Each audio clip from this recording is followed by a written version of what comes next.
Hey there, it's back to school time. So I wanted to share with you some of the things that we use here at home to help us just deal with back to school germs and prepare for winter time. So these are my all-time favorite things that I always have in my cupboard, our cupboard.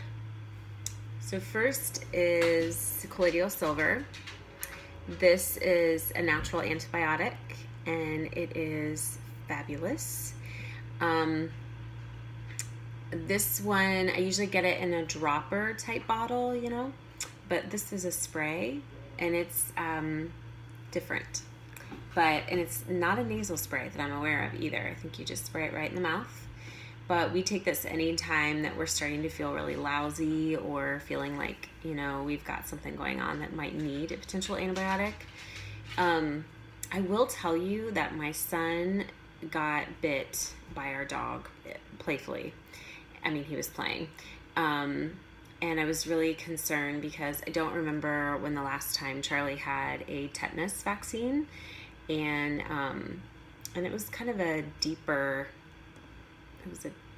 cut, kind of. I mean, not anything that needed stitches, but anyway, so I had listened to this doctor talking about colloidal silver and the benefits of, and on cuts and helping to prevent tetanus. So I let it bleed, I washed the wound, and I sprayed this on the wound. And I'm not kidding you, it healed almost immediately. It was amazing. So I really highly suggest this for cuts too, because it's pretty amazing. They have a topical too, like a gel that you can use. I just didn't have any of that, so I just sprayed it right on. Charlie said it burned a little bit, but nothing like peroxide would burn or anything like that. So this is definitely something to have at home.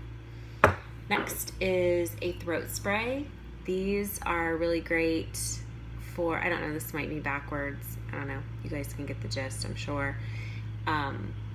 These are really great because not all kids like to gargle with salt water when their throat is sore, or like Iris, our youngest, can't yet. So this is great. This is peppermint flavored, and it's got echinacea in it, rose hips, licorice root, and thyme, which we all know are antiviral and antibacterial. So throat spray, have to have this. Next is ear oil. I cannot tell you enough how much I love ear oil. We're moving into fall here in Ohio, and it can get really dry. So sometimes we can get kind of those, upper respiratory infections. I feel like there's always two different types of upper respiratory infections. There's mucus, and then there's dry, where your throat's dry, your nasal passages are dry, and you can actually use this to re-moisten your nasal passages and your sinuses through the ear. So this is great for ear infections. It's got garlic in it, calendula flower, but you can also use it during those dry months, just for preventative purposes. Olive leaf, natural antibiotic, wonderful to have. This is going to be in an alcohol base. You can find them that are not an alcohol base, which are going to taste a little bit better. So for little kids, I would dilute it like in juice, or juice is probably really going to be your only option, but I would definitely dilute it and hide it in something so that they'll take it. But this is fantastic. Lastly, I'm just starting to experiment with ascorbic acid and vitamin C therapies. Obviously, we've always given our children vitamin C when they're sick, but I've been reading a lot more about just the different uses and how to use it at a higher amount than what most pill form will give you. So this is powder. I was also told by somebody that this can kind of burn when it's in high dosages like this. This is half a teaspoon is 2,500 milligrams. So definitely, be careful, don't use a lot at all, and put it in something like a juice or something like that. Water it down so that it's not so intense. But oh, my dog is barking. But yeah, so I'm excited to try this if it doesn't work with my kids or our kids, or I'll go back to pill form or chewable, because vitamin C is so important. Like those emergency drinks, we usually have those on hand too, because those are high dose vitamin C. But usually even high dose vitamin C is only like 1,000 milligrams per dose. This is obviously 2,500. Awesome. So then next, I don't have an example of this because I haven't made any yet, but next would be fire cider. We always have fire cider on hand, well, except for right now because I'm out. It takes about 6 to 8 weeks for fire cider to I guess, cure, if you want to call it that.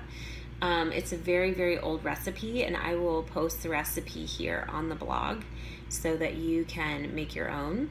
I'll share how I make it, and I will also share a little tip that I have learned on how to make it somewhat doable for children. My boys will actually take apple cider vinegar straight. They think it's cool, they think it's awesome, and they're strong, which is fantastic. But I know a lot of people and a lot of children will not. Well, fire cider's base is apple cider vinegar, so it's going to be a pretty intense drink. So it might be one of those things that you just skip altogether and you try some of these other things, or you try to hide it, even though I think it might be a little hard to hide. My recommendation with children is get them started young. Now, obviously, we have a 20-month-old. I would not give her fire cider. Never. She would hate every moment of it, and it would probably burn, and not that young. But getting them used to these different tastes, and I might have her try maybe in a year or so a little apple cider vinegar plain without anything in it, just to kind of, again, get her used to it and slowly warm her up. Because our children, our boys, they're crazy. They take it like a champ. So these are the basics that we have. I have all kinds of other herbs that I dabble in and use at different points in time. Teas that I use. I'm a huge believer in medicinal tea, and I do use some essential oils. I don't use them like some people do, but I do use them. So if you have any questions, feel free to shoot me a message or comment on the blog. If you have anything you'd like to add, please do. Any special remedies that you would like to share. I might explore certain ailments one little bit at a time, like what do we do for cough? What do we do for this? One thing that I am really trying to focus on is building the medicine cabinet so that we're prepared. This is something I'm not always that great on. Like, it's not till that moment when they come home with something that I'm like, oh, I need this, this, this, and this. Thank God Amazon has really quick shipping. But I want to be able to have these things on hand. I want to think ahead. So I'm going to be talking more and more about that too on the blog, and how I'm preparing for certain things should they happen. Yeah, so if you have any questions, let me know. And thank you so much for listening.